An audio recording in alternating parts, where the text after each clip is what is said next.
Whovians, hop in your Tardises. You're listening to another episode of Doctor Huh? Huh? You mean they got history outside the United Americas? I'm your colonial oppressor, Jordan. I'm Sam. I'm the middle child of this family, and I hope I don't. I hope I don't get managed. I'm Jordan, and I'm going to kill you. I'm Jordan, and I'm different from when you last saw me. It's been a week. My opinions and politics have changed, and now I'm going to kill you. Was it only... Jesus, it feels like we recorded so long ago. Uh-huh. What is this podcast about? This is a Doctor Who podcast where we randomly select a Doctor Who episode, and then we watch it. This episode that we have randomly selected via your Excel spreadsheet is Series 11, Episode 6, Demons of the Punjab, written not by Crisps Chibnall. This was written by Vinay Patel. I think it's Punjab. Punjab. I don't know. I received an American education. I think it's Trice Chibnall. I think it's Jodi. Is it Jodi? What is... Jodi? We haven't seen the first French Doctor in a while. But I was really missed. You know, Team Tardis, Yaz, Graham and Ryan, and, of course, Jodi, the first French Tardis? Doctor. That's what they're called. Did you not know that? What? Yeah, dude. Who calls them that? This episode was also directed by Jamie Childs. I don't know if you Not saw only does the wiki call themselves that, I believe they refer to themselves and like, when? you know. Wait. There's never. Team Tardis, go put on your Doctor Who. Team Tardis, go put on your backpacks and your water bottles. Let's go find the birds in your backpack, you brilliant humans. Is it just because there's 3 companions? There's I not believe usually so. that many. Look, Team Tardis. Team Tardis is a term originally used by the 11th Doctor to refer... What? The 11th... No, it was later used by the 13th Doctor to refer to herself and her human companions, Graham, Ryan, and Yaz. What? Go put on your backpacks, you brilliant humans, Team Tardis. Oh, that was a Jodie Whittaker impression, was it? There's a little Kuno there. You fucking pigs, put on your Ryan backpacks! impression. I don't know what their voices sound. No, Kuno Ryan doesn't want to join your minion Team Tardis!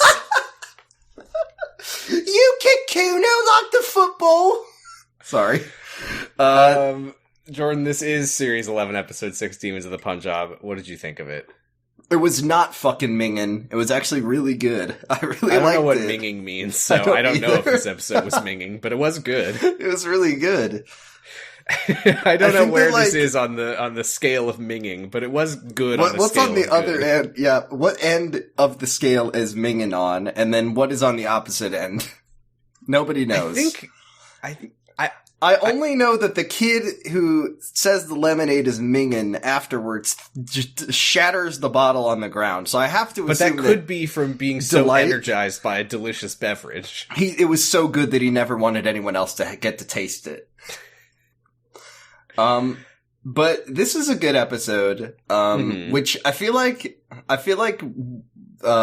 Jodie's, the Crisps, what was, the backpack era. I feel like the backpack era, which did you not notice they all had backpacks on in this episode?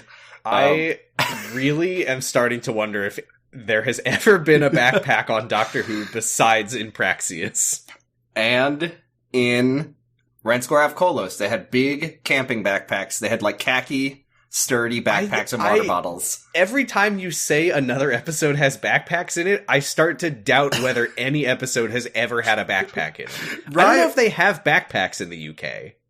They do, and also they're in every episode, including this one where they show up and Prem gives them all backpacks. You're making me doubt things that I know to be true.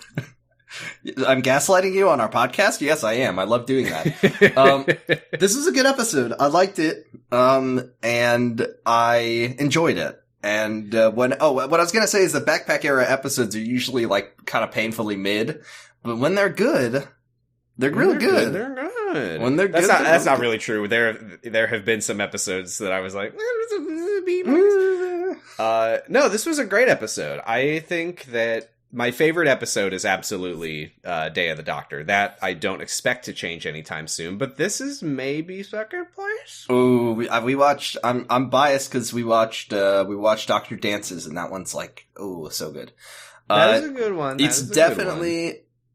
I have trouble ranking things in order. Like, because everything's a little, so that's why I like tier lists. So this is definitely... Yeah, I mean, God knows what would happen if we went back and rewatched The Beast Below now. I would definitely say this is an S tier episode of Doctor Who, dare I say. I mean, The Rebel Flesh was my favorite episode when it was the second episode we watched. The second episode you've seen, yeah. So that means that there was a time in your life where Beast Below was both the best and worst episode of Doctor Who you had seen. Nah, I would say even then my favorite episode was still episode 3 that I don't remember what happened in it. I just remember liking it.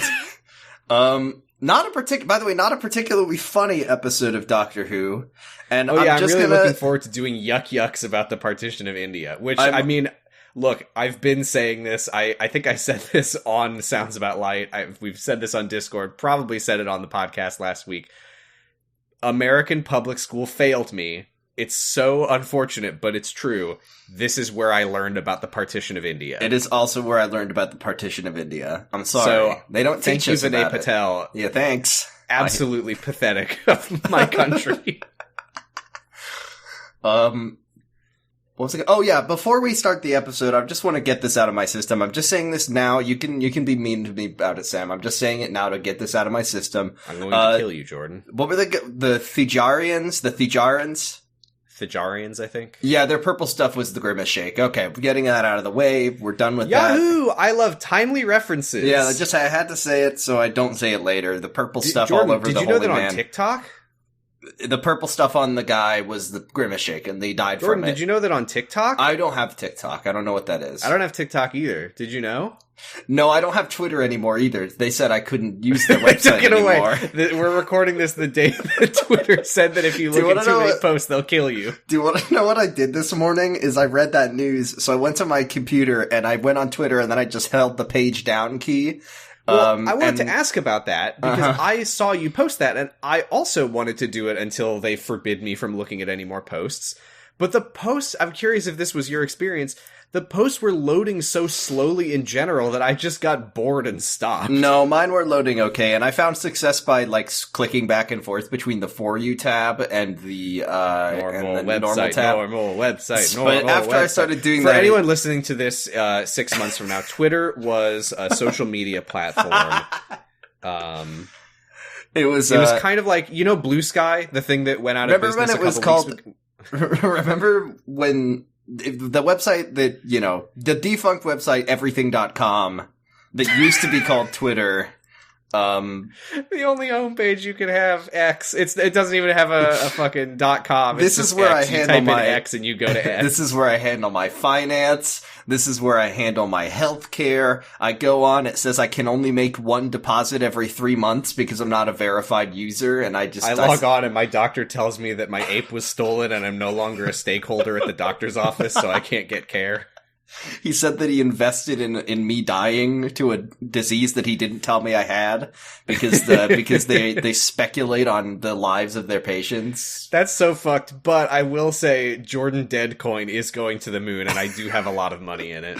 I'm in the Dow for me dying of tuberculosis in 3 months, and I am the majority stakeholder, so I do stand to benefit a lot if I do die of tuberculosis in 3 months. Unfortunately, everything.com will not be around in 3 months for me to cash out. It's not everything.com, it's just X. I forgot about X. I'm gonna be real with you. I completely forgot that X wasn't a joke that you just made No, Elon has been wanting to have a company called X, the Everything app, since he was 60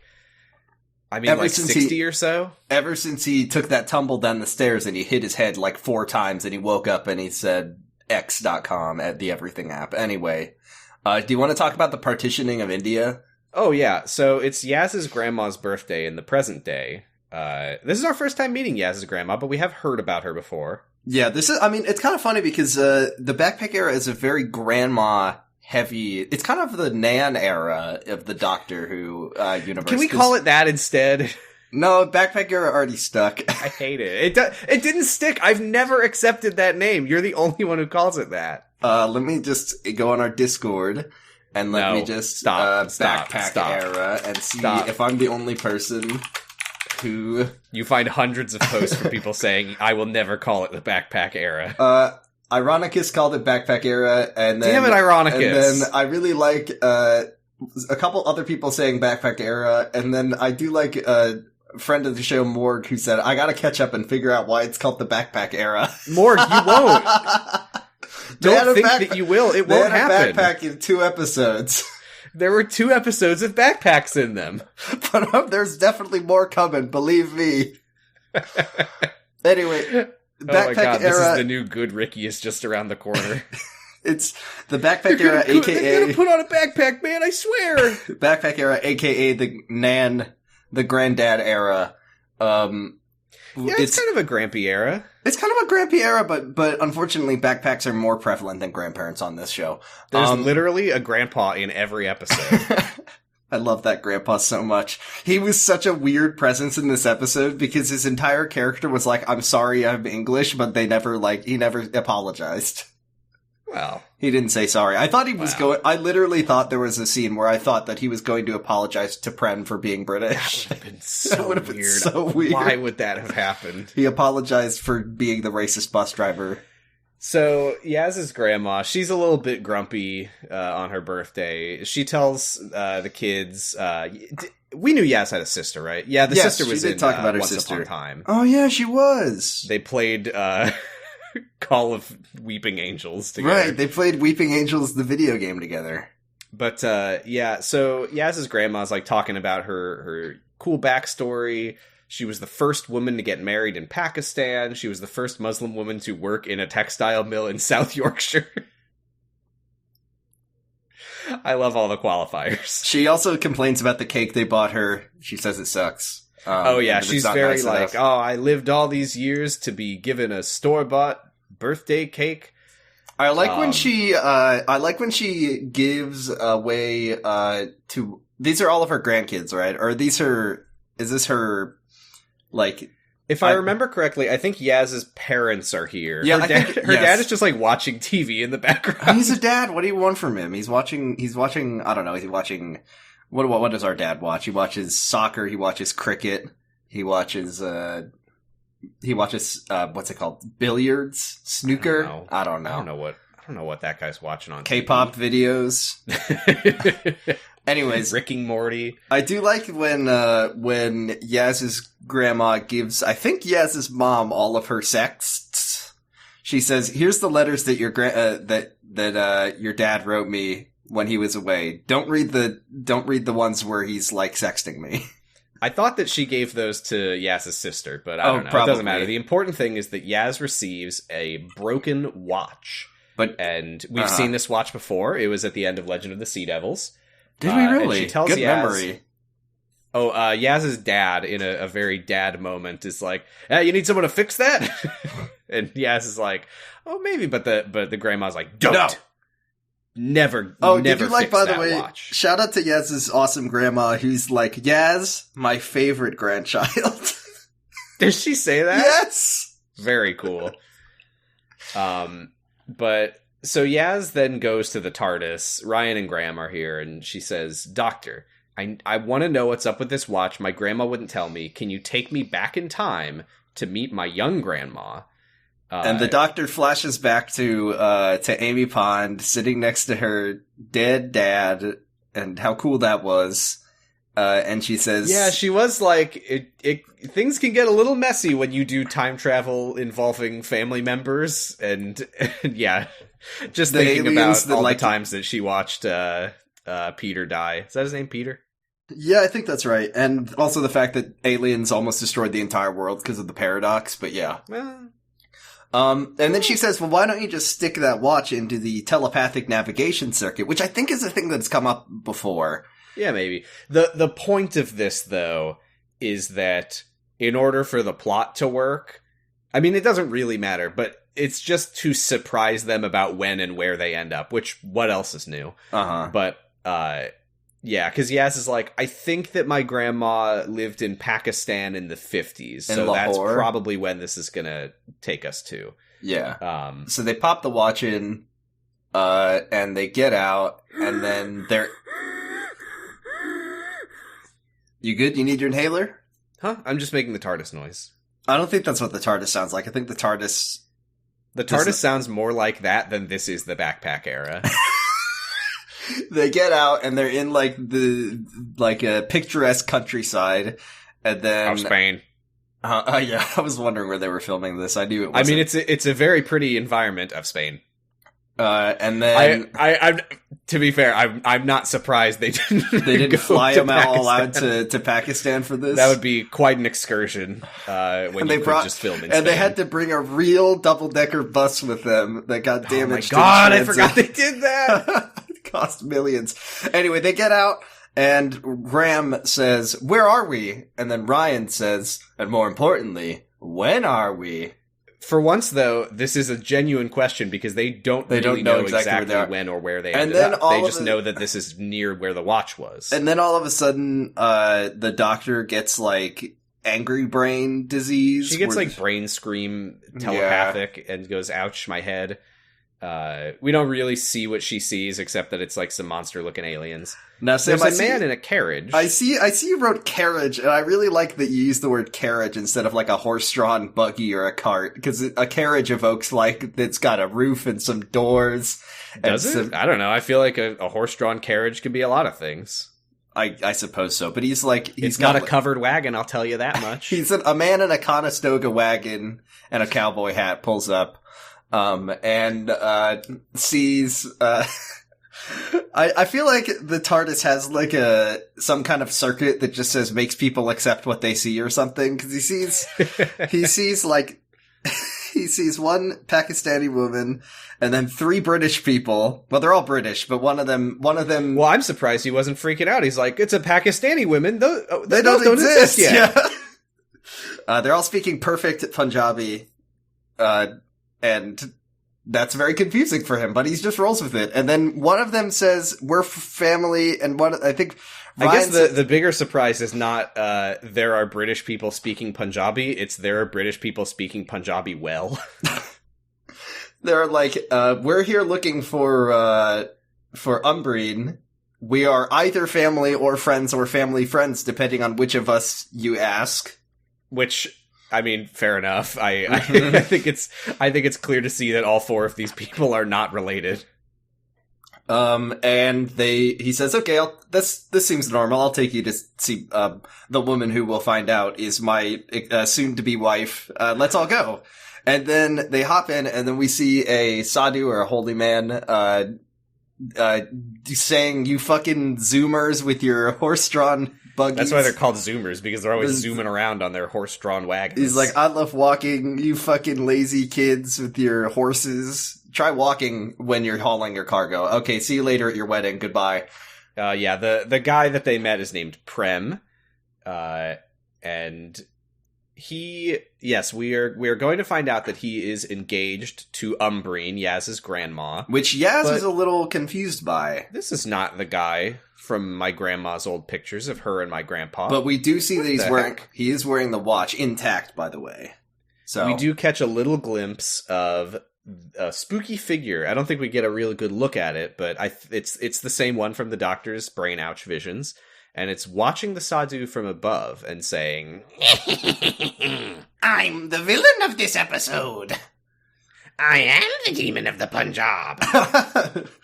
Here's the question though, Sam. I mean, I'll be honest, the name Demons of the Punjab, I think, it's maybe meant to be a bit of a bait and switch, but it's... The real Demons of the Punjab is hatred and the darkness inside the human heart. Which, hey, fair enough. And also the scary aliens. It's not clever. We then get to Umbreen's farm. The whole family's here. Umbreen's mom is here. And then also, I think Yaz is also surprised to see that her grandma lived on a farm. So we're getting a sense of like, this is a whole point of her grandma's life that she didn't know about. Yeah, because I mean, when they get there, they thought that they were going to be in like a big city, not in like in the countryside. Yeah. Yeah, it says that she's the third cousin of one of several Uncle Maliks. There's like, And that's her cover, is that she has so I did like that. That's a good joke, When yeah. she's like, oh, I'm Uncle Malik's cousin. And we're here for the Marina's wedding. like, which one? Which one? Exactly, she says. I did that. That is one of the most common Pakistani names, apparently. And then apparently there's going to be some kind of announcement or news today. When Ryan says, hope it's good news. I hope it's Come good news. on, England. Ryan's like, we're here from England. And then they're like, they all just start pulling at their collars. Yeah, Prem is like, maybe you should keep that to yourself. Also, we meet Prem's younger brother, Manish, and Yaz at this point is like, well, something's not right here, because my family is Pakistani Muslim, and these guys are Hindu. This man is Indian Hindu. What's going on? Why are they getting married? This is not my beautiful grandpa, she says. She walks up to Prem and grabs him by his collar and says, you are not my beautiful grandpa. Who are you? I don't think this is super important for this episode, but I was kind of getting the sense that Yaz probably either hasn't met or like doesn't remember her grandpa. Yeah, it seemed like he probably died when either before she was born or when she was very young, because she didn't really. It wasn't like she was like, oh, granddad was always doing this. It was like, but my grandpa didn't look like this in the pictures I saw of him. I like when Prem puts his brother in a headlock because his brother's like teasing him about his driving, and he puts his brother in a headlock, and we go into headlock cam to do a dramatic zoom in on his wrist. He's wearing the watch. It's him.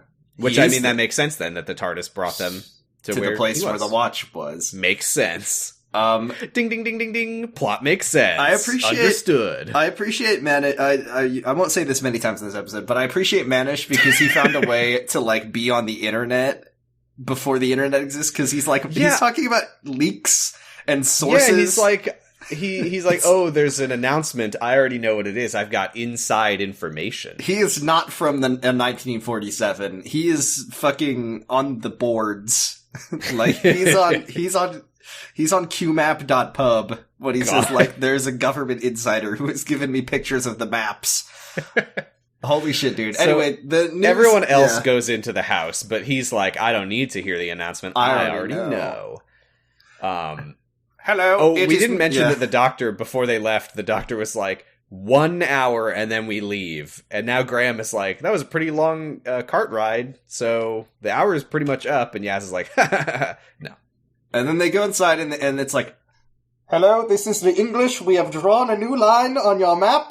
It will be fine. Probably. We decided that it would be pretty much fine if we drew this line here. We decided it would be very good if we turned your one country into 2 distinct countries with different ethnic groups in them. Enjoy. Goodbye.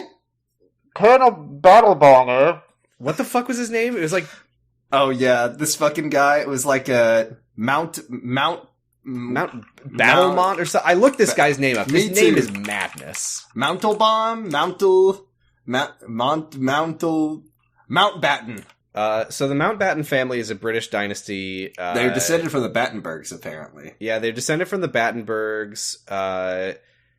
Queen Elizabeth II adopted the surname of Mountbatten. Oh, sorry. The late Prince Philip, Duke of Edinburgh, consort of Queen Elizabeth II, adopted the surname of Mountbatten from his mother's family in 1947, being a member of the House of Schleswig-Holstein-Sonderburg-Glucksburg. This sounds like the good person to make the new line.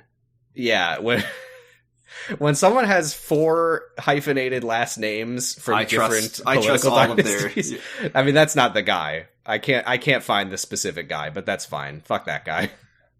We have decided after fighting World War that your country is too expensive to colonize, so as a parting gift, we're going to fuck it up real bad. Goodbye!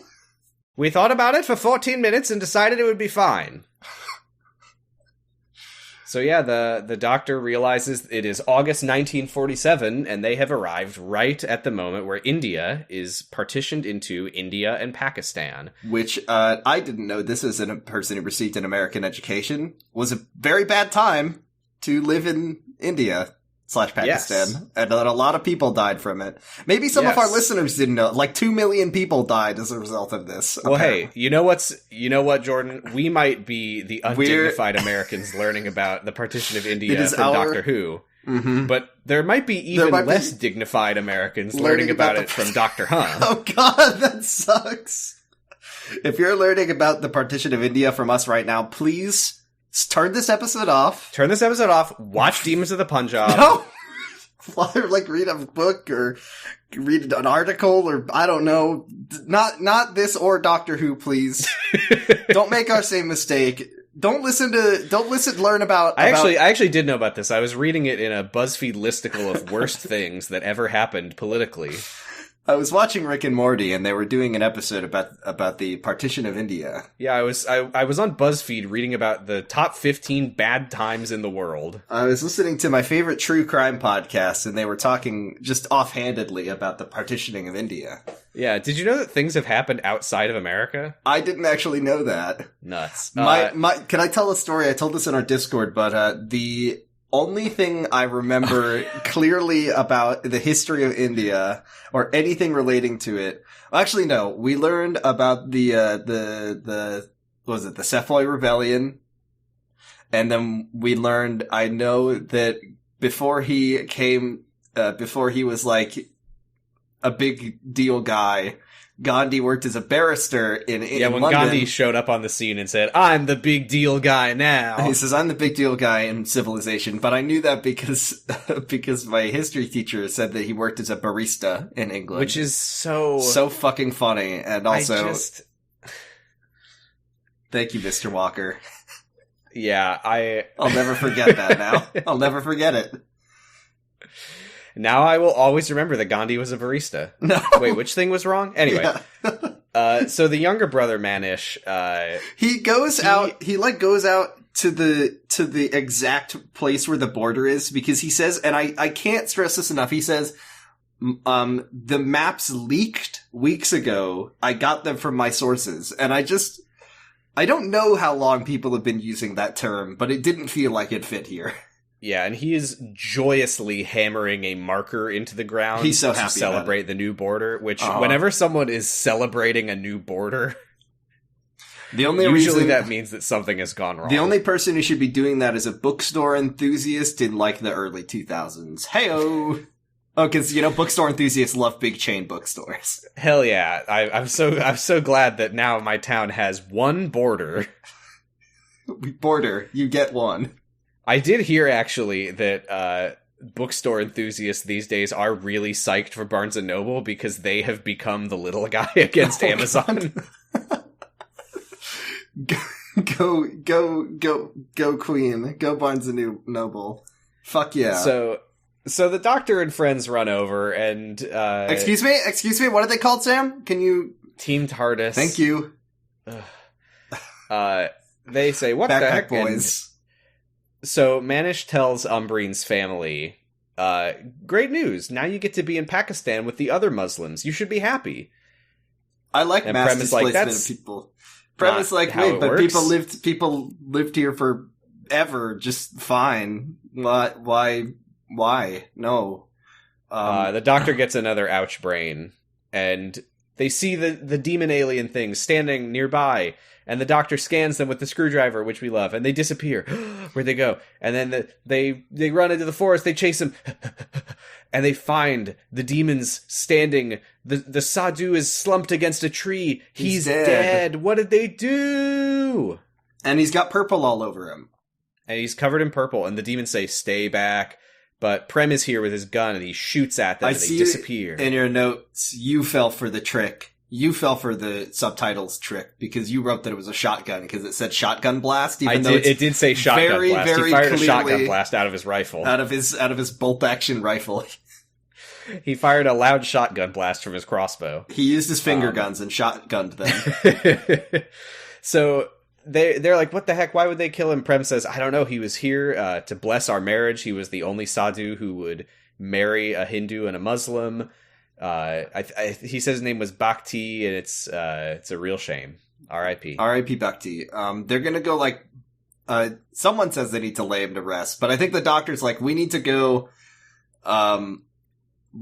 figure out who did this. And then apparently, very strangely, Prem actually saw these demons of the Punjab. Yeah, because they're like, hey, why aren't you didn't seem too fazed by the monster demon alien thing. To be fair, nobody on Doctor Who ever really is. That's not true. They're usually Ashley like B ran away from the Daleks.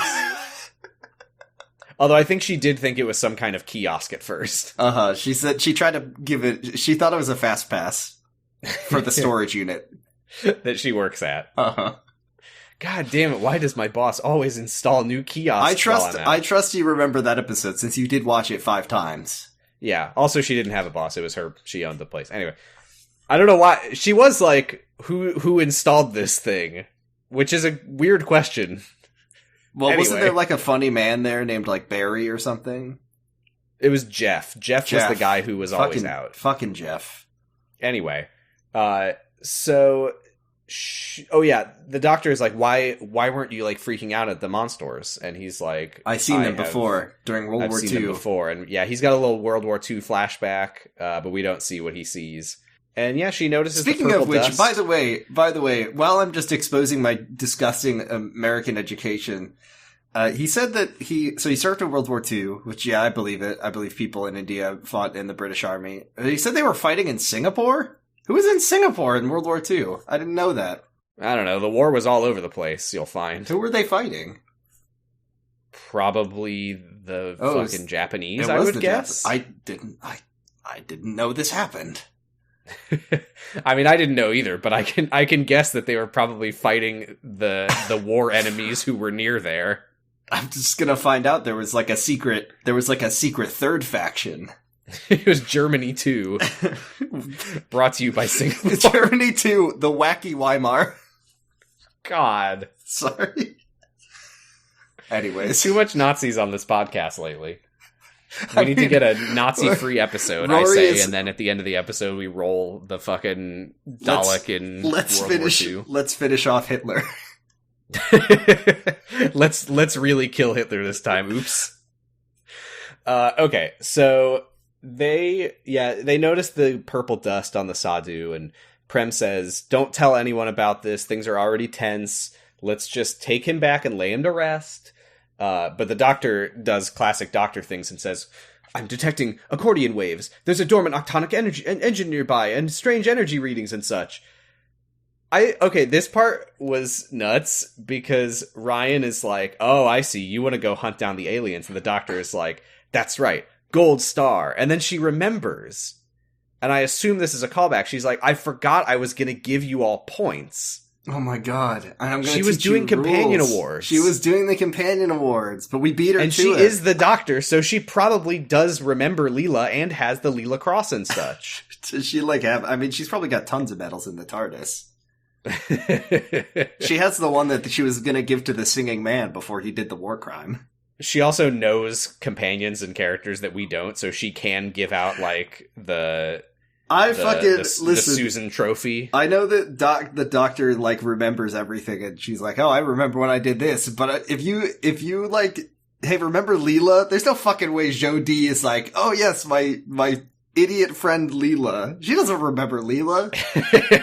She doesn't remember. I got shit. The 5th Doctor even remembers Leela. No, the 4th Doctor doesn't remember Leela.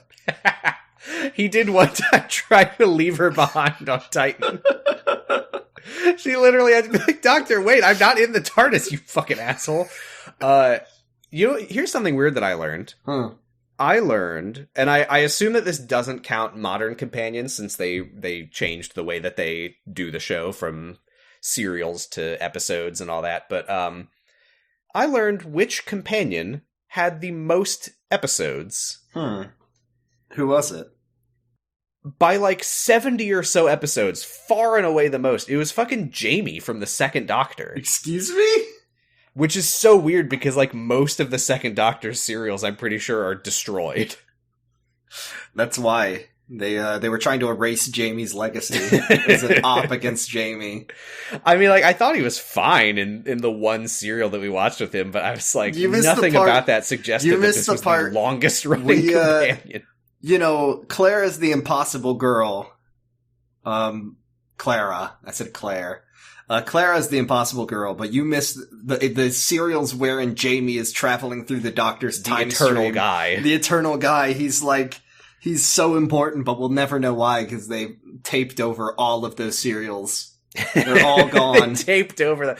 I guess that actually was what they were doing a lot of the time. They were just reusing the tapes. They just didn't want to. Yep. Okay, so the doctor gives Ryan the companion award for saying a thing the gold star, which is not a companion award. Which by the way, if you're given a gold star for the doctor going, hey, we should, and then Ryan's like, follow them. If that's a gold star, then every companion gets 100 gold stars every episode. It's these fucking millennials with their participation trophies. I'm just saying, we're doing companion awards better than the doctor. Ryan and Prem are going to go after the aliens, and then Yaz and Graham are going to go back to the farm and do fuck all for a little while. And then I think they're going to help prepare for the wedding, but sure. Yeah, that seems, I guess that is important for, like, the sanctity of the timeline, but I also just kind of felt like she just said, you two sit also it's just nice and polite. She gets to spend time with her grandma. But her grandma's just like, you sit this one out, old man. Yeah, he's old. He is old. This is the backpack era. Has he ran scored yet? Ran scores at the end of the season. He has yet to give He hasn't killed anyone yet. Oh, well, sorry, he never will. He never will, but he does deliver a fate worse than death to Tim Shaw. Anyway, Tim Shaw. I want to find out about. I want to get the Tim so Shaw excited intro for sometime. Tim Shaw, the man covered in teeth. Okay. Anyway, so they walk with Prem through the forest. The doctor and Ryan do, and Prem, and he's like, oh, you're British, so maybe you're my enemy now, considering what you just did to my country. And the doctor and Ryan just go, ugh. I love that the doctor never... There's like 4 times in this episode where a character is like, you're British, and the doctor never ever even tries to correct the record, which I think is out of character for her. I think that the doctor would not appreciate that association. Seeing as how she thinks the human... I mean, if the doctor doesn't appreciate the association, I think that the doctor needs to stop regenerating into British people. She has no control over that, and you know it. Doesn't she? I mean, is it possible... We know that, like, David Tennant is Scottish. Is it possible that the doctor is just doing an accent all the time? I mean, David Tennant was. Yeah, exactly. That's what I'm saying. Oh yeah, that is. They then find Doctor Who callback. I guess this is just transcends that one episode that they find a transmat plate. Which it's short for transcends the incredibly stupid travel mat. No, transmat was in Remembrance of the Daleks too. It was where the Daleks were having their little rave outside the transmat. Oh, that was a transmat. Yeah. And they like. She screwdrivers it, and then they like warp inside of a ship unintentionally. They weren't. Yeah. She was not trying to do that. The doctor's kind of funny in this part. I didn't write down anything that she said. Oh, she's gone funny. She's gone absolutely funny. But they're in like what we assume is the ship, the demon's ship. And she's doing the like rambling thing where she just like won't stop talking. She's like, oh, maybe they're the doctor, maybe they're going bowling. Where they went to the backpack store to go buy backpacks. But then she does the thing that I don't know if you're allowed to do, which is that after she does this like stuttering rambling, she's like, sorry, I talk a lot when I'm nervous. It's like, okay, you could have left that part out. I got that was what was happening. She's like, I'm trying to not give away my concern right now. Oh my god, we're in a Thujarian hive. The Thujarians are an ancient species. Well, no, she says they're one of the ancient species, which I don't know if that's like a designation or if it's like she's saying they're one of the ancient species ever. I think that is a thing. I feel like we have heard about ancient species because I think the Silurians are ancient species, like Madame Vastra. In Nikola Tesla's Night of Terror, they were talking about the weird floating orb, and she was like, "Oh, this is from an ancient species." This must be a recurring concept, but so they're one of we the haven't ancient really species. Dug into what it actually is. And yet. I love when this happens in sci-fi, where it's like they all have one job. They're all she assassins. Says that the Thajarians, and she activates the like center console and is learning all this information from it. But she says the Thajarians, I've never seen any in person, but I think she implies that this was like on purpose. They genetically, over thousands and thousands of years, evolved themselves into the deadliest assassins in the universe. That reminds me, this is only kind of related, but you're familiar with Star Trek Klingons, right? I know a little bit about Klingons. Do you know what they look like? Like I can picture Worf. I know they've got the like head ridge thing. There's an episode of DS9 where they go back to the original series, and they're like in an episode of the original series, and they see TOS Klingons, which did not look like that at all. They were just like guys. Yeah. And someone is like, Worf, those are Klingons? And he goes, yes. He said, what happened? We do not speak about this. Oh, yeah. I think you've actually mentioned that on the podcast before. So I'm just imagining the Thijarans were just like, oh, it'd be so fucking cool if we became like... They were normal guys. They were just dudes. And they're just like, what if we became fucked up things and then we went all over killing people? Yeah. Yeah. That's what happened. Yeah. And then they went to the store, and then something happened when they came back. We'll talk about later. So the console then shows a hologram of the Sadhu Bhakti, and they're like, why would they target him? What gives? Some on the other side of the universe is like, I will give you 1 billion tokens. Great. It's like the credits in the Doctor Who universe. It's just the universal currency of tokens. Why is it? Wait. Mm-hmm. Oh, it's the credits of the Doctor Who universe. Like in Star Wars, it's credits. I thought you were saying it's like credits from Doctor Who. No, in Star Wars, it's credits, and in Doctor Who, it's tokens. And he says, I will give you 1 billion Thijaran tokens. Now, are these different from the Tommy tokens, the tokens that you give Tom Baker to make him be the Doctor? Those are different, but like... It's kind of a thematic similarity. Okay. That's like how they came up with it, because they knew that it was to help Tommy do his acting, because he's a very token-based man. So like, when they wanted to have currency come up in Doctor Who, they knew he would be able to relate to it better if they called it tokens, because he's I know what those are. Ooh, Jordan. Yeah. This is not the place to talk about this, but have you seen the classic episode that we're watching next yet? Not yet, no. Oh, it's our first episode with Tom Baker and Sarah Jane, actor and character name. It's our first episode with the 4th Doctor and Sarah Jane, and I'm not gonna say it's a good episode, but I had a great time. So look forward to that. That'll be fun. Patreon.com/Pontyverse. Okay, so they ask Prem, where has he seen? And he's like, I don't want to bring this up. I don't want to talk about it. And he says, you got it. And then he says, okay, so I was in World War II. Literally in my notes, I just wrote, Prem says he doesn't want to tell them. Ryan convinces him to. That's kind of all that it is, right? You gotta. And he's like, you gotta tell us. You gotta tell us, or I'll put you in my backpack. So he was in. I'll go home and find me backpack, and I'll put you in it. So he was fighting in Singapore. He was fighting the Wacky Weimars, and they were about to evacuate. And he said, was looking for his older brother Kunal. Right, and then he goes and he finds Kunal dead on the pavement, and standing over him are 2 Thijarans doing finger guns, and then they disappear. And then he takes his necklace, which he's been wearing this whole episode. Yeah, I did put the brother's necklace thing in here in my notes, but it actually doesn't matter at all. It matters immensely. It's an emotional significance. It matters to him. Not everything has to be a plot point. And then I swear to God, we're going to see Bill Bowling eventually. Bill Bowling? That's her last name. Bill Bowling is one of the head writers. I miss Peter Capaldi and Bill Bowling. She was a great companion. Oh wait, I'm sorry. Bill Bowling is the name of the actor? I know. No, it's the actor and the character. Bill Bowling as herself. No, Bill Bowling as herself.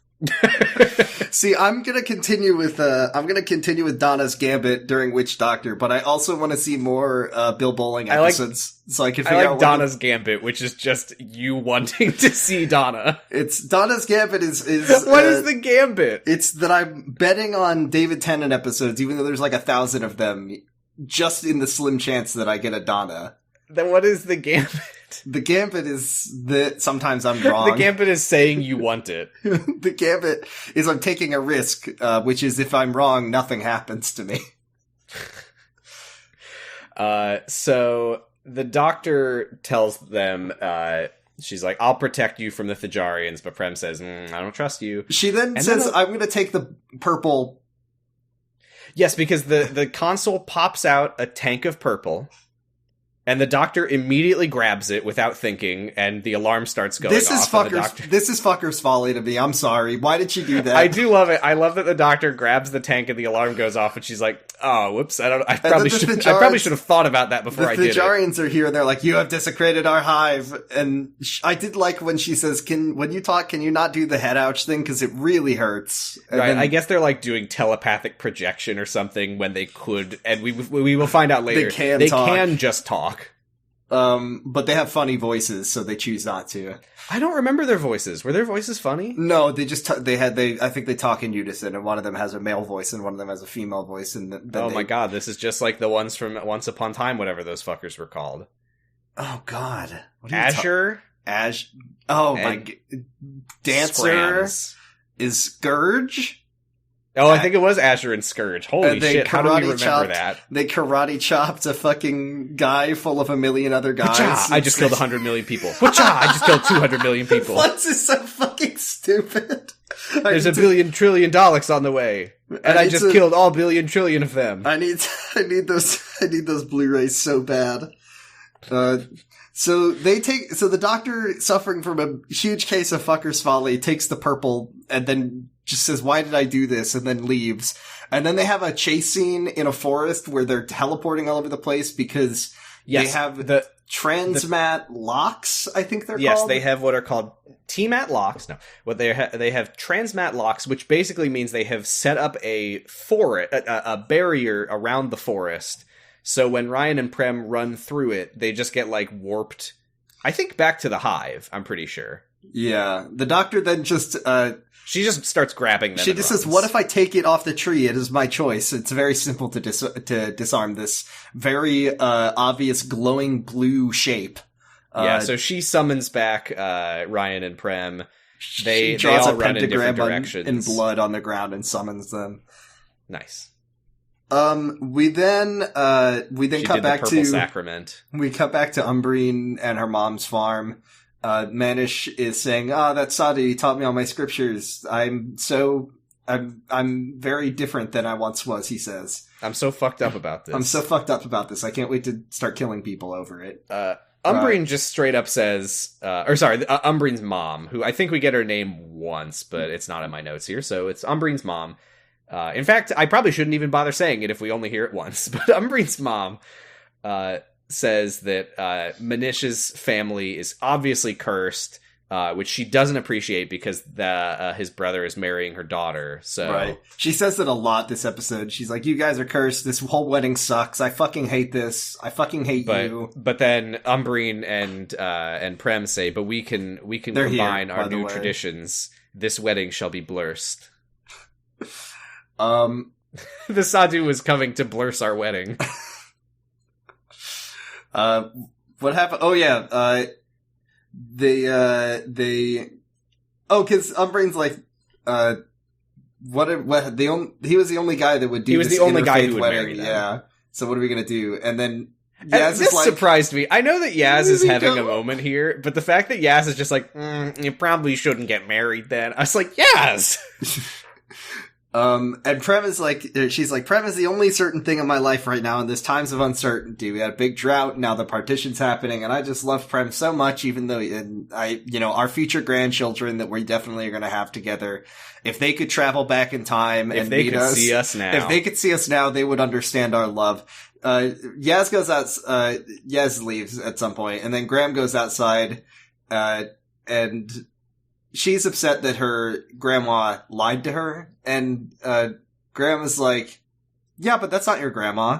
She won't become your grandma." I like this. He says, like, that young woman inside, it's going to be many, many years before she decides how to tell her story. And we're all living our own lives and, our own stories, and we choose how we get to tell them. And you're going on. You don't know until you get to the end of it and can look back until you know what your story was. He says, I have a way that a metaphor that I think will help you understand this. Yaz.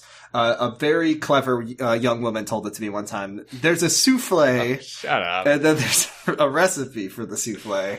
But he also says, to be fair to your grandma, you haven't told her about any of this. Do you notice that he exclusively refers to Jodie as the Doc? I hadn't noticed that. But he does it like 2 times in a row now, so I'm going to assume, just like how 2 episodes makes this the backpack era, that,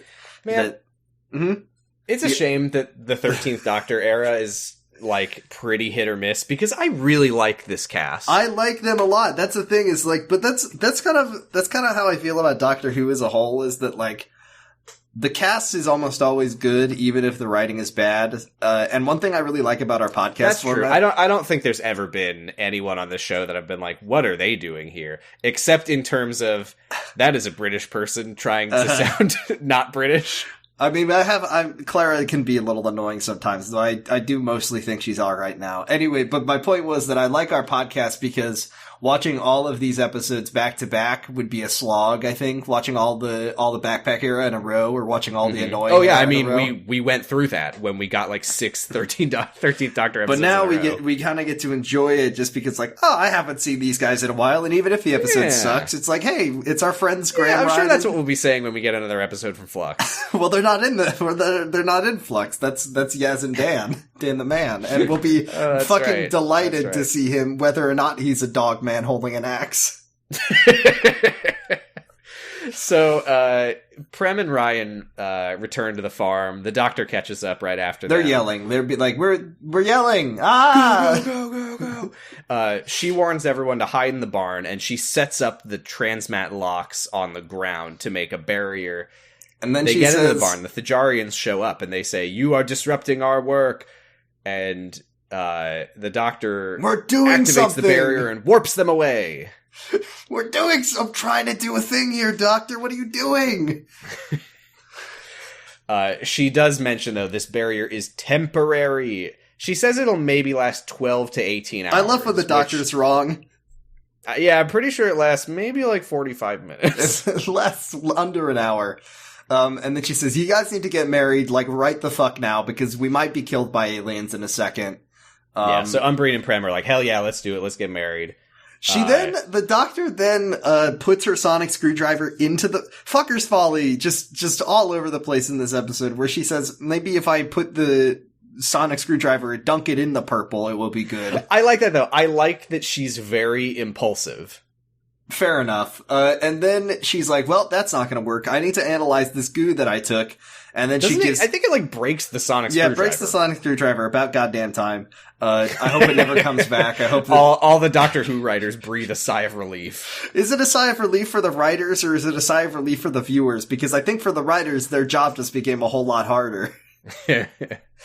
She gives them a long list. She gives everybody oh, this is so funny. She's like, okay, we're gonna have to do this the old-fashioned way. I need all this stuff. I need yesterday's newspaper. I need ox spit. I need 10 glass cups. I need chicken dung, and I need 100 buckets of chicken shit and a biscuit. And then she says, what's the biscuit for? And she says, dipping in the chicken shit. I love biscuits.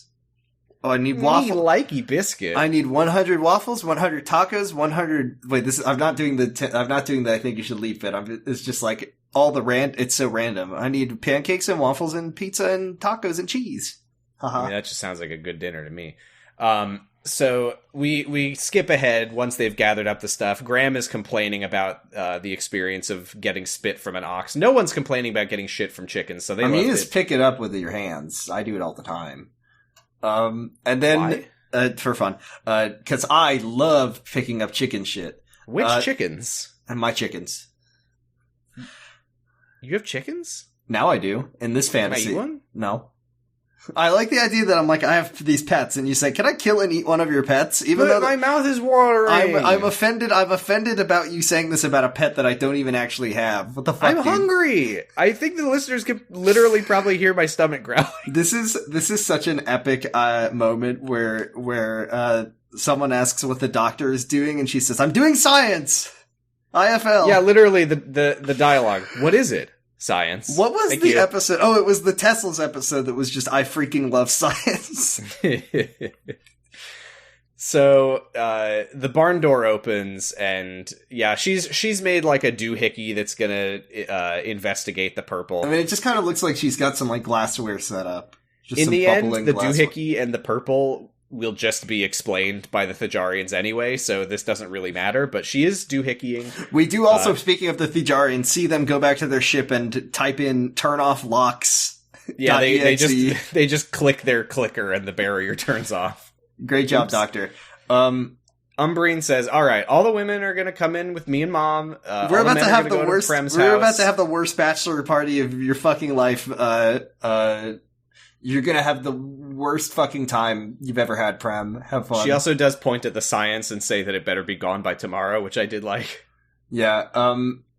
They're all the women are like are they at, where are they right now? And when are they? This is Umbreen and her mom's house. Was the Doctor and co at They were in the barn before this. Okay, I see. But now the men are at Prem's house, the women are at Umbreen's house. Yeah. They're doing her mom is applying Mendi, the henna, to the Doctor and Yaz's palms. Look at you doing here. Look at you doing. So great. I never got to do this when I was a man. And Yaz is like, look at you doing your research. I think they said Mendi. I don't think I looked it up. I think you looked it up.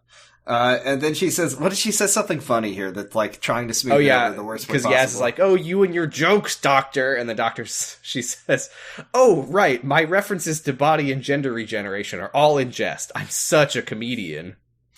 I like Umbreen's mom is like, yeah, it's not my best work, but you'll have to excuse me if I'm not drawing so well after I prepared a dead body earlier. And Yaz is just like, so how long have you known Prem? This is skipping ahead to the end of the episode, but I do love the fucking, this is not my best work, and then at the end of the episode, with Yaz showing her grandma's just like, this is shit. This sucks. Whoever did this sucked.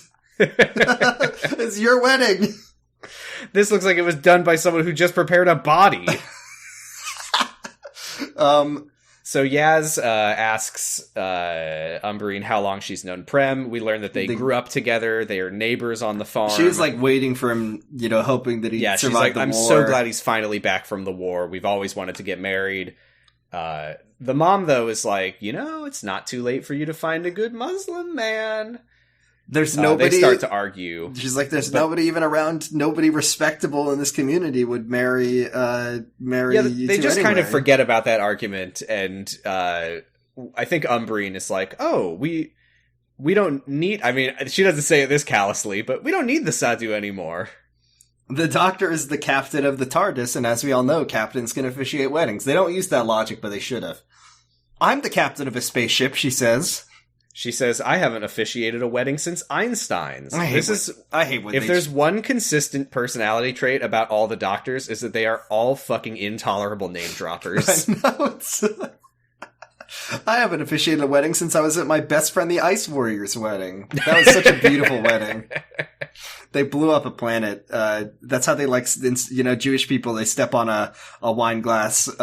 When two Ice Warriors get married, they blast a planet with a death laser and blow it up. And it's so beautiful. It's such a romantic moment. They ram their entire fleet into a planet. L'chaim! They do say L'chaim. Which is... It means something cool. very different it's in not Ice cool. It means something very different in Ice Warrior. To death!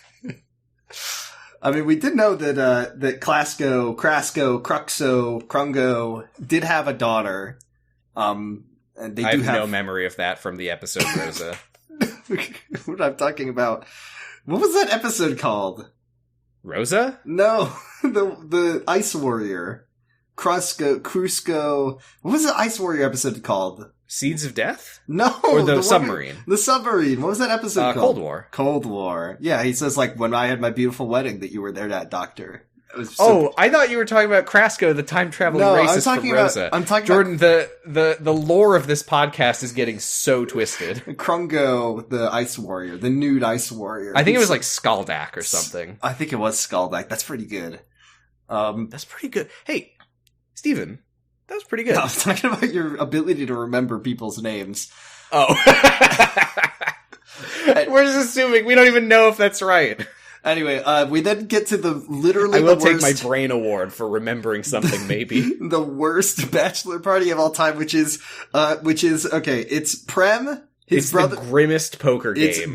Prem, his brother who hates him now, and two people who are from the country that just partitioned his country and are causing all of his woes in life. And he also doesn't know who they are. I'm not even 100% sure that Prem knows their names. And they're in the dark playing poker with each other as Manish is just like being mean and angry about everything.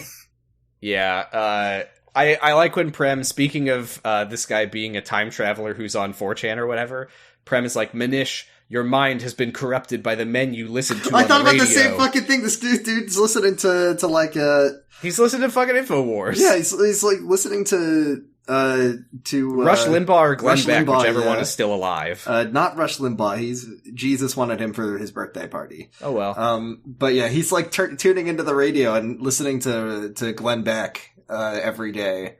Manish says that their older brother Kunal would be ashamed of him. You fought in the war to get rid of the British. And then Prem's like, India's a home to all of us. We've lived together forever. Why does it matter that a line was drawn on the map? And Manish is like, it matters so much. My sources indicate. Goodbye. And he storms out. And I don't know, man. We go back to the barn where Yaz is kind of...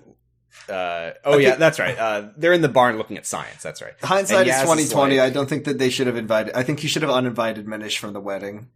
Well, I think it makes sense because he keeps saying throughout the episode, he's like, my brother is gonna come around. Yeah, like, he'll come around. He's my brother. He's gonna be there at the wedding and it's gonna be okay. Anyway, so Yaz is like, I just can't believe that my grandma would never tell me about this. Like, how is this gonna end that she would never tell me about it? And then the doctor, meanwhile, is doing science.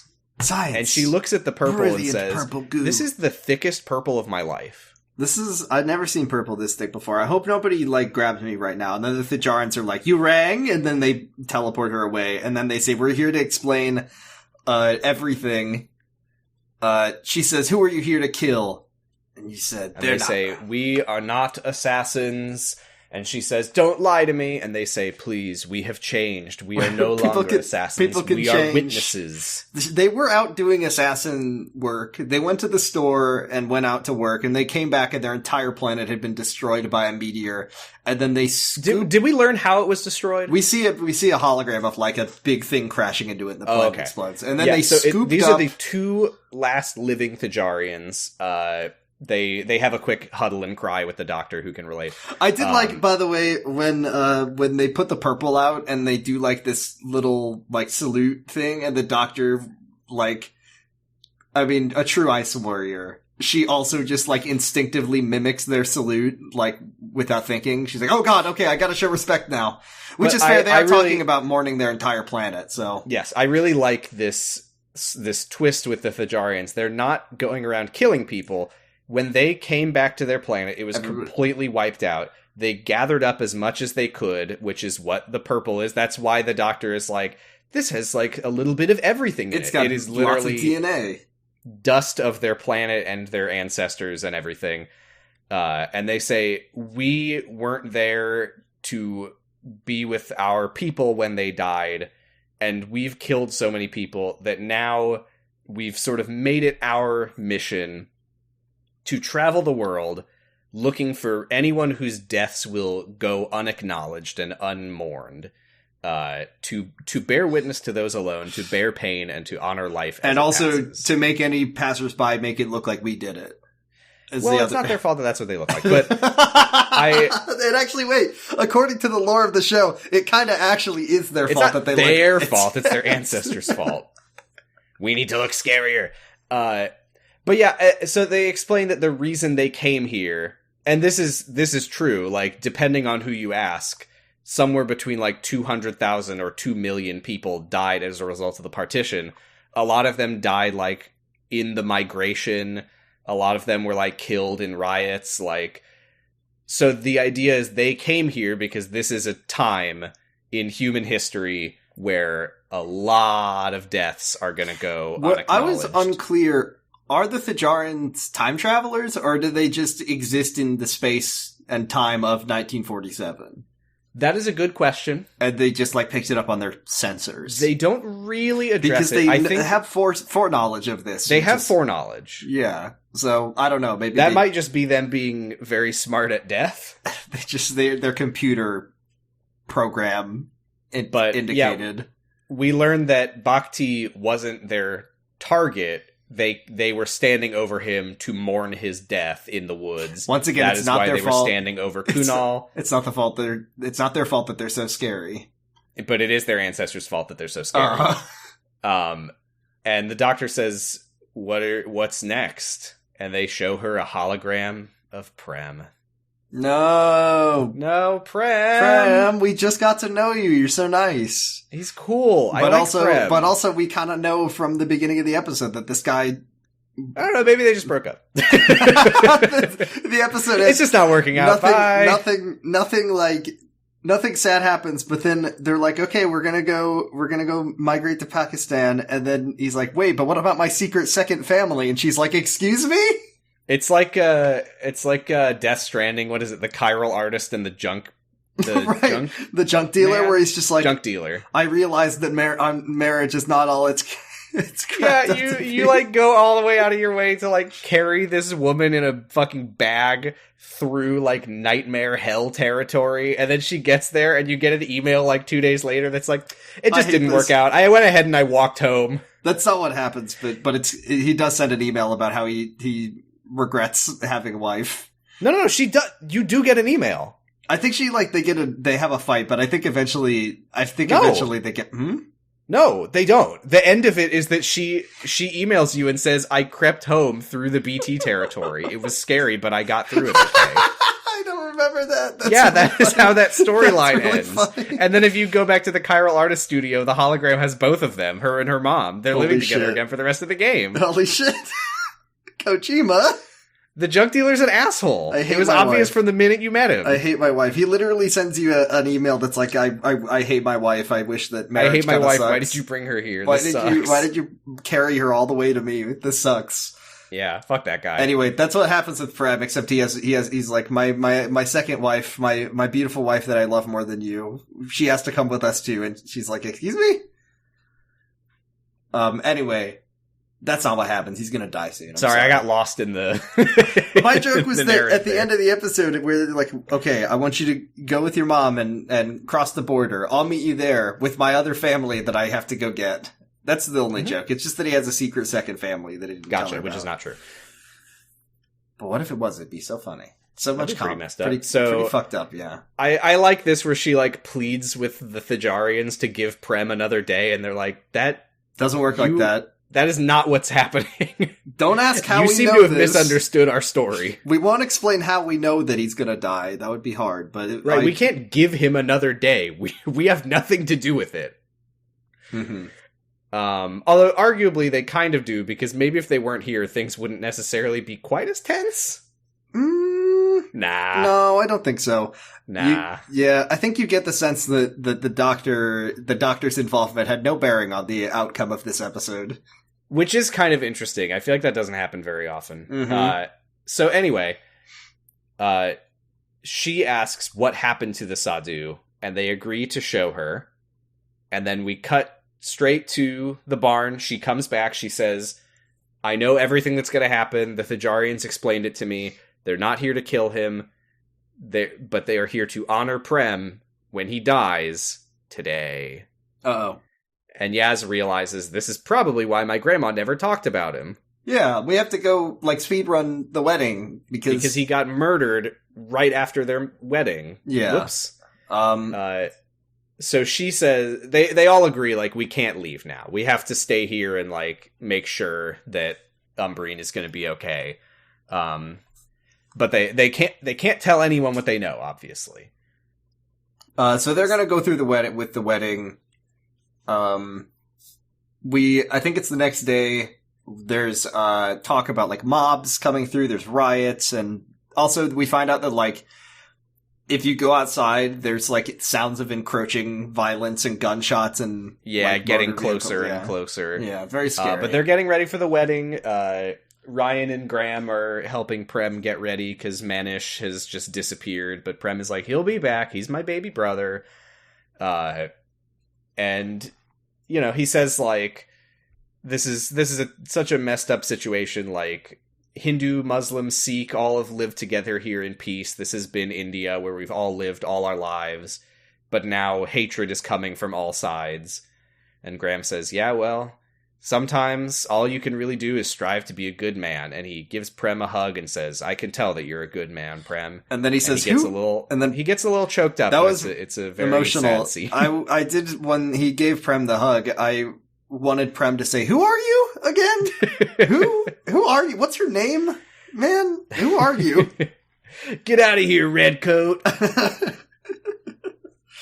But no, as if the British were wearing those fucking military uniforms in India. It's not that they're wearing military uniforms. It's just that Graham is wearing a red coat. He has his red coat. He's wearing his red coat and shorts and some sandals. And his musket. So it's time for the wedding, and Prem is very surprised at where Umbreen decided to get married, which is right on the border marker that Manish set up, and she says, ha ha ha, well, I'll be proud to be the first woman to get married in Pakistan. Yeah, I was, at the beginning of the episode,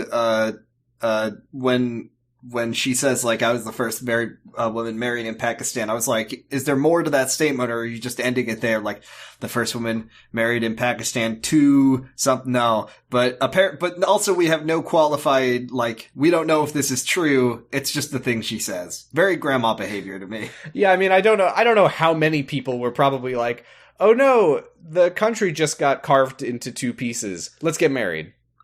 I don't know how many people were necessarily doing that. I mean, if I was living in a place where there was less political turmoil and, like, violence about it, and I just found out there was, like, a new country that I lived right next to, I'd be like, I'm gonna go be the first person to do X, Y, and Z in this new country. But yeah, meanwhile, there's strife happening, and you're like, I'm the first person to yo-yo in Pakistan. I'm the first person to walk the dog in Pakistan. I said, in this hypothetical situation I've invented where there's no strife, where it's just a casual partitioning of the place that I live in with no, like, I don't know, it just happened. With no, like, ethnic, like, they're not, like, sending people there. There's no, like, division. It's just like, what if someone made a new country for laughs and everyone was cool with it? And I also lived right next to it. And I had this is a hell of a situation. I'm sure it'll happen. And my sometime. future brother-in-law had leaks from the fucking boards about where it was going to be. So I knew exactly where I could go to say that I was the first person to, I don't know. Get a job at a textile mill. First person to floss, to do the floss in my new country. In both senses. In both senses. What is this the part where she, there's a map and she says Sheffield, the Big Apple. No, you're skipping quite a bit. Sorry. So Yaz starts to cry and she's like, oh, I always get like this at weddings. It's not that I know something terrible is about to happen to someone that my grandma loves. And they do the, like, Hindu tradition of, like, tying the wrists, but with the big... which is, okay, first of all, that's nice and I like to see it. The thing that is wild about it is that the rope that they use is the one is from the border marker. That's not what's nuts. Is it the part where the doctor uses her sonic screwdriver? Dismantles the border marker to detach the rope using her sonic screwdriver. Which she fixed off screen. She couldn't untie it. She didn't know how. It's really hard to untie. I feel like... Is everyone just cool with that? We all good with that? Like, I feel like usually the doctor would be like, by the way, I'm the doctor. I'm an alien from the future. But this time she's just like, let me do this. I mean, it's so funny because earlier when they were like, what is that? She said it was like her demon tracker. So I guess also she, still had it set to explode, thing from Robot of Sherwood. So she did... But I don't know. I mean, Manisha's are really good at tying knots. Like, it's his thing. I guess so. You need a sonic screwdriver to crack that fucker open. You can't fucking untie this thing. But the doctor starts the wedding. She says, I can see the certainty you have in each other. Love is the most powerful weapon we have. Brilliant, it's a form of hope. It abides in the face of everything. So come on, you brilliant humans. There are 8 billion of you, and 2 of that's today. That's what we didn't realize is that every time the doctor does that, that's actually just a wedding speech that she wrote before.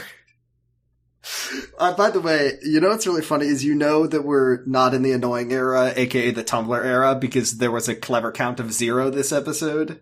Yeah, I said clever, but the show didn't. No, brilliant. Brilliant is Chris's word. You brilliant humans. Or just kind of giving people pep talks. It seems to be what the 13th Doctor likes to do.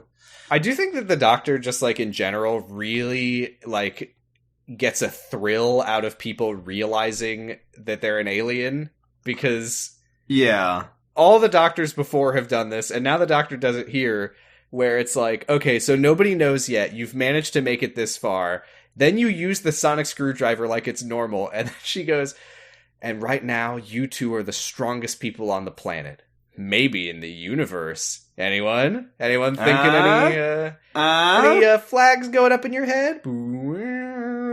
Anyone? Does that matter? Do you want me to? She's every time she meets a new person, has to like fight the urge to show them the big blue box that's bigger on the inside, because it was like with fucking Peter Capaldi when he was freaked out, when he's just like, are you not impressed by my blue box? Are you not are you not so cool? Is this not so cool to you? Is this not blowing your childlike minds, you little children? You little shit. You brilliant children. But Umbreen grabs the rope from the border marker, and she has Yaz tie their hands together, which is a Hindu wedding tradition. We see that Manish is watching from a distance, being super normal. And then we cut later. The wedding's over. They're all back inside, and Manish has rejoined them. And Umbreen's given a little speech thanking him for how amazing he's been. There's been a drought for the last few months, and he's helped out on the farm. And then he says, I didn't do it for you. Fuck you. I hate you. No, I'm leaving. Well, I want to get the nice symbolic moment that he ruins, because she's like, he does ruin I've been so proud to be your neighbor all these years, and I'm even prouder now to be your sister, and you kept us fed while you went hungry, so now I would be honored. And she offers him some food, and he says, I didn't do this for you. I wish that my brother Prem had never come back. None of this is gonna make a difference anyway. And he leaves. And they go, well, that kind of put a damper on the day. But the Doctor says, I'll go talk to him. Prem, this is nice. He's like, you did the Hindu thing with the rope, so I'd like to do a Muslim thing for you. He gives her a watch. I think it's pronounced Mar or Mar. And he's like, which is a gift from the groom to the bride. He hands her his watch. And then he drops it, and it breaks. Okay, wait. I love this episode. Yeah, it's a good episode. This moment where it's like, what happened to the watch? What happened to the watch? And we find out that what happened is that he hands it to her, and she goes, whoops, Butterfingers, and she drops it and it breaks. And then I do like the fact that, they do make it a beautiful symbolic gesture of their love, because he says this is no longer, it now represents like a moment in time. This is we'll have our moment in time forever. That's now. Beautiful. But I also like when I like when the mom, I can't remember her name, is just like, this fucking wedding, this fucking relationship, I'm telling you, it sucks. Oh yeah, doesn't she, when she sees the watch break, she's like, I told you. I knew it. It's cursed. But the Doctor finds Manish grabbing Prem's rifle. Not great, a shotgun, but according to the subtitles. She says, hey, I know that you killed the Sadhu with that. And he says, yeah, well, I didn't want him to... Yeah, it was really messed up, but I did what had to be done. That guy, he taught me to read the scriptures, but he was going to marry my brother to a Muslim, so I had to kill him. And he says, I was too young to fight in the war, but now is my time to be brave. And she's like... Your definition of brave is murdering a holy man to stop a wedding for wanting to do an interfaith wedding. And he's like, yeah. I have a friend. There's this guy Klasko that I think you would love to meet. Let me send you back, and you can hang out with him, because that is kind of how she. As we've said, all the people who get sent back in time do get sent to the exact same place, which is wherever Klasko... Yeah, where Scaroth the Jaggeroth got punched into oblivion. And also where Klasko the time-traveling racist He got punched into the primordial soup by Detective Punchman. It's also what happened to those Weeping Angels that got sucked into the hole. They're just all hanging out with... Patreon.com/PottingBros. So he tells her, you get out of here if you want to live, because the future is coming. And she hears... horses arriving to the farm. She runs back to the house and she says, "Oh, I think they're in the barn." Cause she says, like, you gotta get into the house. Yeah. Or maybe they're in Prem's house. I wasn't really paying attention to where this scene was, but it doesn't matter. The point is, she says, there's armed men outside. You need to get to safety.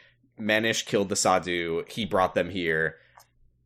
Go. Prem says, gather up everything essential from the house. We absolutely missed the part of the episode where they're all looking at the map, right? No. That's that coming up later? right here. Okay. It's literally right here. So, everyone's going through the house, and Yaz notices a map on the wall, and she says, "Oh, what's with this map? Why, I can't help but notice you've marked Sheffield on it."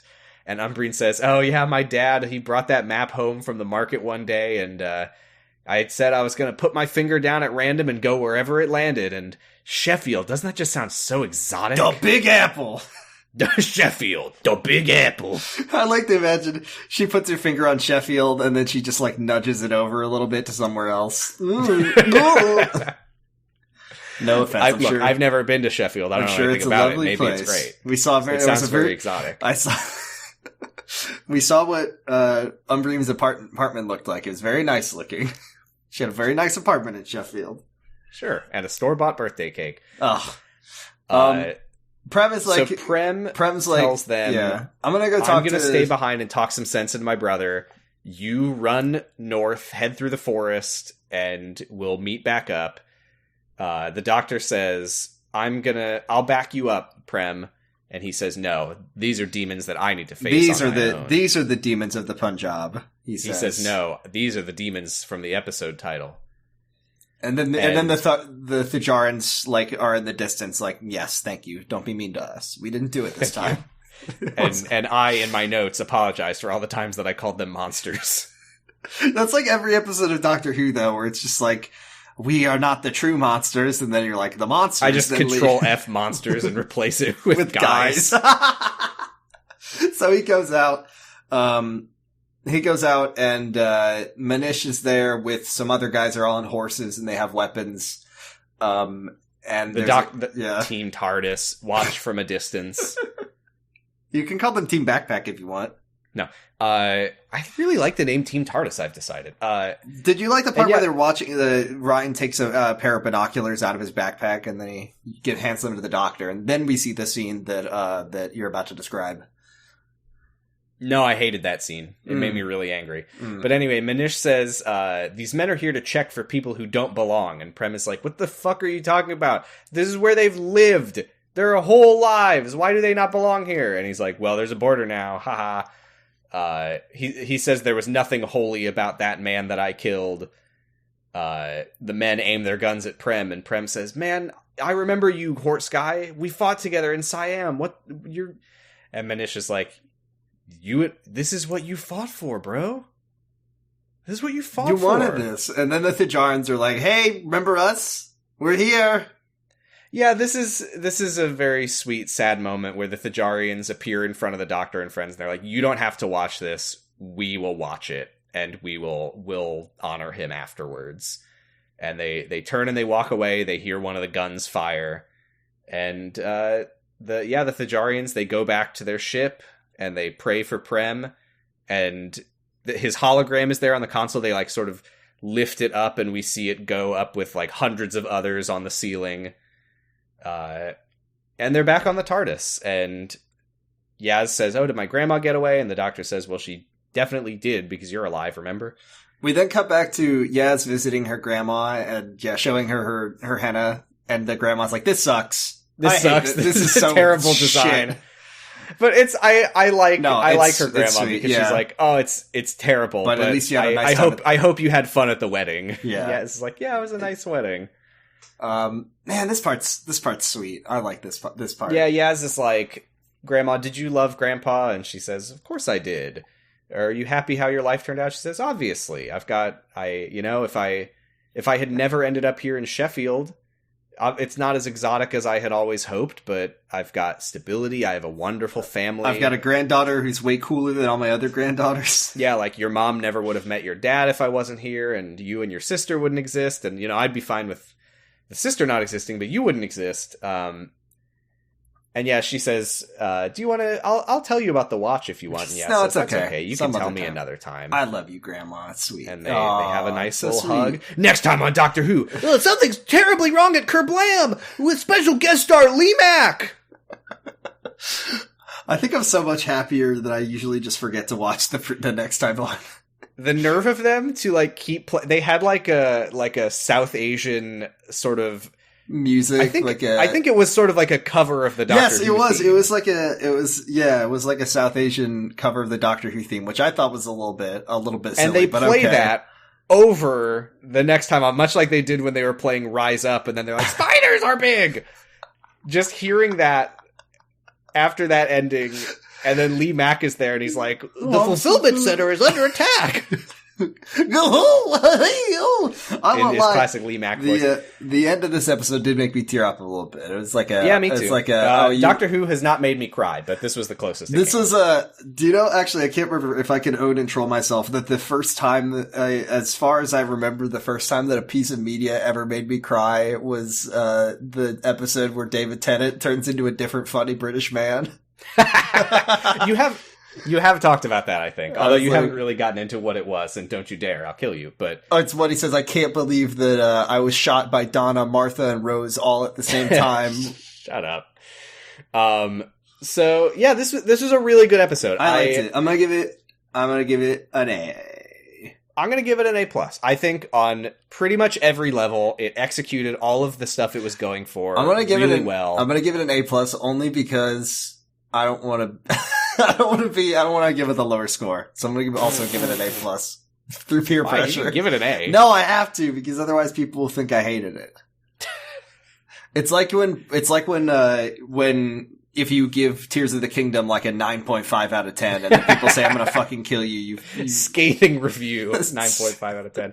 No, yeah, it was really good. I think the reason that I would still say The Day of the Doctor is my favorite episode over this is because while I think that this was a great story and a very well told one, it felt like it was very tangentially a Doctor Who episode, right? Which is not a bad thing. I almost kind of wish that this wasn't I kind of wish the Doctor wasn't here for some of it, like right. Well, that's what you were saying earlier. Like, this episode would have been exactly as good like without the Doctor. It kind of felt like a story about like family and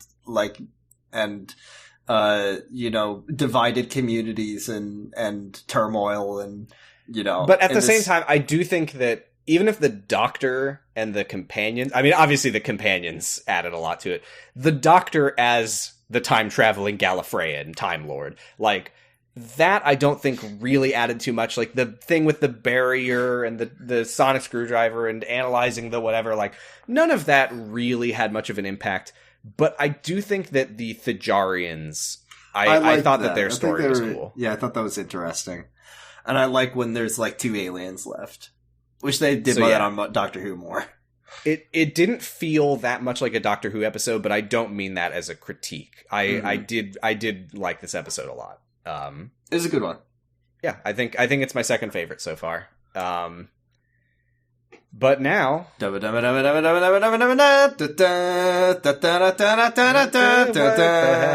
for the companion. It's the companion awards. I don't know. The companion awards. That's right. Do we have any companion awards to give out? I don't feel like in kind of Team Tardis fashion. I love Team Tardis, but I also don't feel like they do very much ever. Well, that's the thing. A lot of what they did this episode was like emotional character stuff. Yeah, they didn't kill anything. Nobody got owned. Nobody did a flip. So yeah, weirdly, I'm not going to give any of them any awards, except I will give them all 50 gold stars. Lots of gold stars to go around. That's like the default. That's what you get if you don't win any other awards. And you really fucked up that week if you didn't get any gold stars. The nice Graham banana sticker, scratch and sniff. The Graham, the Dan, the nice man, nice time, scratch and sniff gold star that smells like whatever you want it to smell like.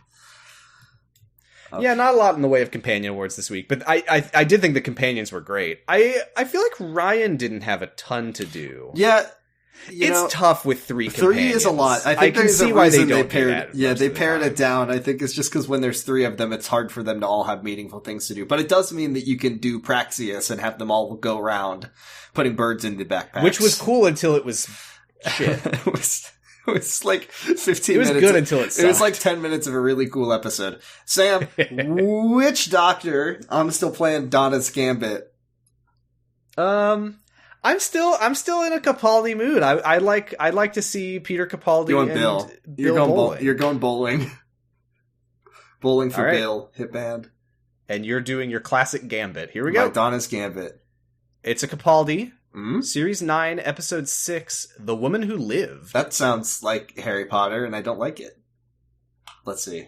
What do we have to say? Who's in it? It's a Clara. Mm. Oh, Macy Maisie Williams is in it. Okay, that's interesting. Is it good? Oh, yeah. Widespread praise. Great reviews. Many critics labeled it the best of the series. Ooh, okay. All right. Macy Williams is both fun and thought-provoking. Okay, sick. All right. Yeah, I'll take it. So wait, where does this one fit into Series 9? The Woman Who Lived. Woman Who Lived. Oh, this is There our it first Series 9 episode. Oh, yeah. Yeah? Yeah, this is our first Series 9 episode. Cool. So this is in between Forest of the Night and Thin Ice, like right in the middle, it looks like. And wait, is this a sequel to another episode? There's the girl who died and then the woman who lived. It's not a part B, although it is. I don't know really what that means, because a lot of these are A and B, and then it's 256, the girl who died, 257, the woman who lived. Huh. So it's probably part 2 of a story. It looks like this whole season is that shit. The Zygon invasion and then the Zygon inversion. Sleep No More. Oh god, that one's written by Heaven Davis. Sent and then Hell Bent. Have we seen it? We did see, I was gonna say It looks like this whole season is like duo episodes. By the way, I think people say that Heaven Sent is like an all-timer. that's pretty good. See, I'm just looking at Series 9, Episode 9, Sleep No More, which I think there's not a more rotten combination than 12th Doctor Clara and Mark Gatiss writing both of them. Like, honestly, I think Mark is my enemy, and he's the worst part of this show, is whenever he gets to write an episode. God, he sucks. Anyway, this is a fucking great episode. And I'm glad we got to see it. Can we wrap up this podcast, Sam? Tell our listeners about our Patreon and what they can Yeah, and I'm get. going to try to do this fast because, as you may have heard, I'm very hungry. So, patreon.com/poddingbros. We are still a little ways away from $100 a month, which will get the Doctor Who TV movie episode. Woohoo! 8th Doctor, coming soon, maybe. $1 gets you a mildly special Discord role marking you as a friend of the show. You can get all of our bonus content next time on the Doctor Who Classics. We will be watching The Android Invasion with the 4th Doctor and Sarah Jane. I liked it. Jordan? Yeah? I haven't seen it yet. Okay. What was our most recent one? That was it was 4th Doctor again, I think. It was It was Invisible Enemy? Yeah, I think it was Invisible We Enemy. finished the Invisible Enemy? Yeah, we didn't then I left for travel. Yeah, so we're getting back on our schedule. $5 gets you a pretty special Discord role marking you as a companion of the show, which gets you a shout out in the podcast, and you can send us a message that we'll read in one of our funny voices. $10 gets you all that, plus an incredibly special Discord role marking you as an honorary member of House D'Souza. We will clap for you when we shout you out, and you can listen to the podcast live while we record it, which we don't know when it is yet still. Working on getting employed. Trying to figure it out. So thank you to our $5 and $10 subscribers, Dan Big Challenger Silva, Roy, Stephanie Bolding, Stephanie Karen, Tasty Sea Sponge, and the honorary members of House D'Souza, Cassidy, Destry Hawk, HK, and Sauceworks. Yay! We do have a message this week. It's not a message for us to read in a funny voice, but I will read it in a funny voice, my own. This is from Stephanie Karen, who says, I just found out that Stephen Moffat in 1999 did a Doctor Who parody called The Curse of Fatal Death for charity. Are you guys going to watch it on the podcast? Because it would be perfect for a special episode. I heard Now, Jordan, I looked this up. This is the episode where the Doctor where Stephen Moffat said, can you imagine how funny it would be if there was a woman Doctor? Yeah. I learned about that from an H-Bomber Guy video one time. Me too. I don't know where stuff like that fits into this podcast. I'd like to get to stuff like that at some point. There's like the 5th Doctor's I can't remember the Five-ish Doctors, I think was what it was called. The Five-ish Doctors reboot. That's the name. I'd like to watch stuff like that, but I don't know when that'll fit into it. But I'd like to believe that it will at some point. Yeah, well, we'll figure it out. We've got a lot of Doctor Who episodes to watch. We do. I don't know. Maybe we can do Curse of the Fatal Death for April Fools or something. No, our April Fools episodes are got to be way more high concept than that. Yeah, the high concept of watching Supernatural. It is pretty high concept. We pretended like we had been watching Supernatural the whole time. Come on. I did make up some fake episodes. David Copperfield, eat your heart out. I don't remember if that was a real one. That was one of them. Oh no, Chris Angel was a douchebag is the one that I named that after. Right. That's right. We're on the Noise. Oh yeah. No, we got to do our socials and stuff first. We're on Twitter at Potting Bros if that website still exists by the time you're listening to this. It can be one of your 600 posts you look at every day. We're on co-host, or 800 if you have Blue. If you have Twitter Blue, stop listening to this podcast. Yeah, don't listen. We're on co-host at Dr. Huh. I'm on co-host at Positive Stress. We're on Tumblr at Dr. Huh, and I'm on Tumblr at Kiwami Breakfast. Kiwami, Kiwami, like the Yakuza game. I've got another podcast, Sounds About Light, where we have just started Tara's story in Birth by Sleep. We love that guy and his Ben voice. Here's what just happened. I didn't know that I was about to do Tara voice, and I did it wrong because I wasn't thinking. Aqua, I hate you. Aqua, no! Ventus! Okay, enough of that. Jordan, where are you at on Kamurocho Radio?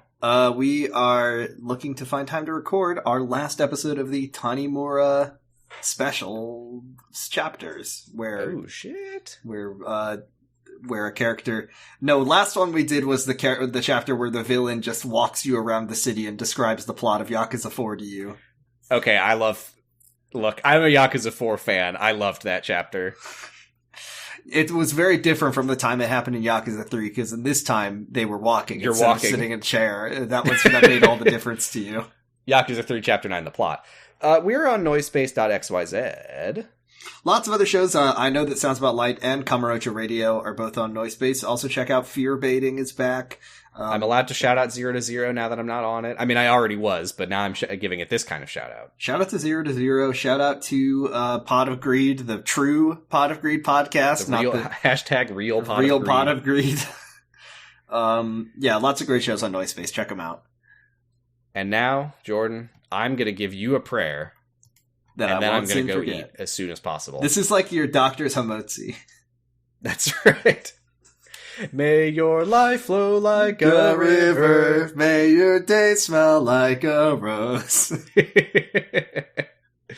May your nights be calm and still as a pond. May you be as lucky as an ace in a game of blackjack. Harkness. Who we still only seen once. May Dan the nice man smile nicely upon you. May Clara make a clever souffle. And may the doctor light your path through time.